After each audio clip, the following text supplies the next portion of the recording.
खाबा ये कनगा आलू ने तिनोगा तौरगा रोटी खरा हचलगा nga खाबदे मौइने को से अदने हाउदरी बमाली एजी हाउदे बमाली ने आं खंदे nga खाबदे हम पंजे अदो खमेन दो इले रक्रे बा खमेन से रक्रे दे खमेन जो चाबा nga हिंदो बा खमेन के पाम दे बा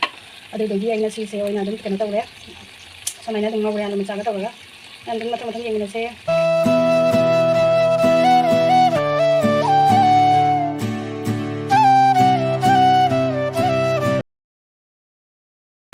सेबो थोंगे वासु या मारे हॉस्पिटल दे लापने बा हॉस्पिटल चपदे वीडियो का दियम तनिजा होद्रेदा दो मरम मरक दम कमाइना का दो गई चतन दम जेंग हलके तो मैं आम सेबो से थोंगे बोरी हापकनी अदेगी जों चाक हापकनी nga खरा हापकनी दो येंग हलके लाइरे बोरी से लाइरे अदेगी आलू सु हापकनी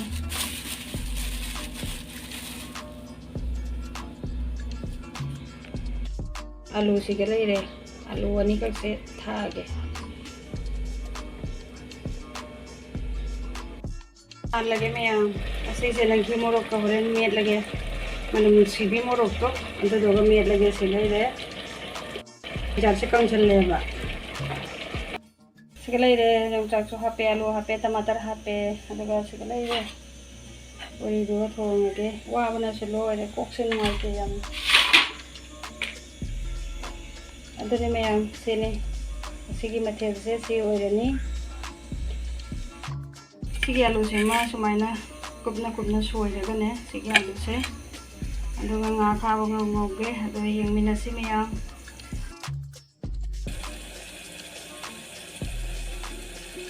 बोरी फ्राई लोइरे दगी nga मतुम से मरी तक हाफ दसे से अदो बोरी से सिदा फ्राई तौदने लोइरे को अजुगा दो सिदा कांग से लगे हचल लगे चल लगे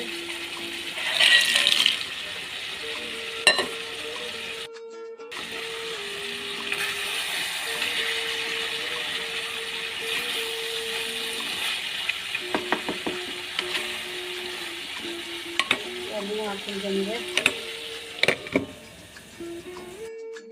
सिगनंगा खा बंगोगी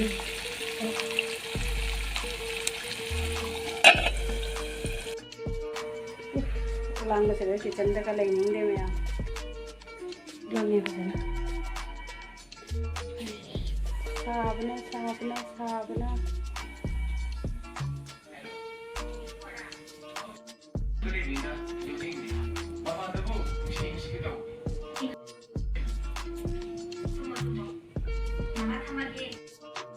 पान की खुशा है जी और मां नुसा मई ओले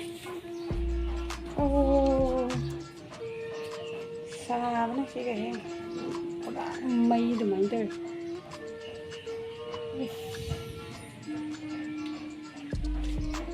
साबना से रे तो मैं वही से हम लोग तभी इंगे छोड़े अभी दो सी से अपने वो अपनी कुंपी ने जो हमारे पांचों इन्हें मकुम मकुम थादर के सोचना ना कहीं नहीं दिने सिर्फ सोए बस वो इन्हें तो रेबा अभी तो ये सी मकुम मकुम से वो इन्हें थादर है और ये मुझे लगा पता चल सोया होगा सोई ले सितम में सीधा मुका खाबा ये कनगा आलू ने तिनोगा तौरगा रोटी खरा हचलगा nga खाबदे मौइने को से अदने हाउदरी बमाली एजी हाउदे बमाली ने आं खंदे nga खाबदे हम पंजे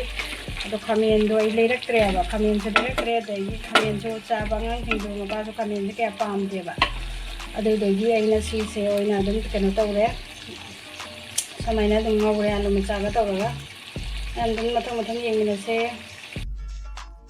चाचे ले रे हो चाचे मेरे की मोरो बनी कर तो लगा तो जेनम मना कर हाफ चल लगे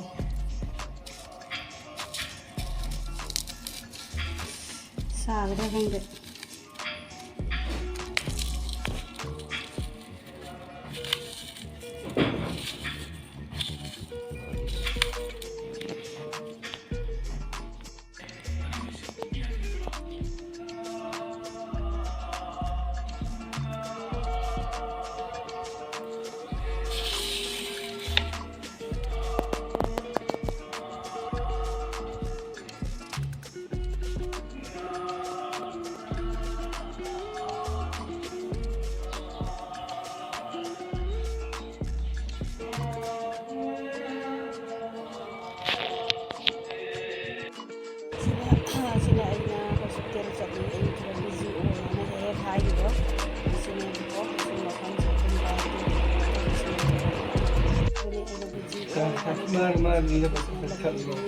Hero hero là ốc không rồi.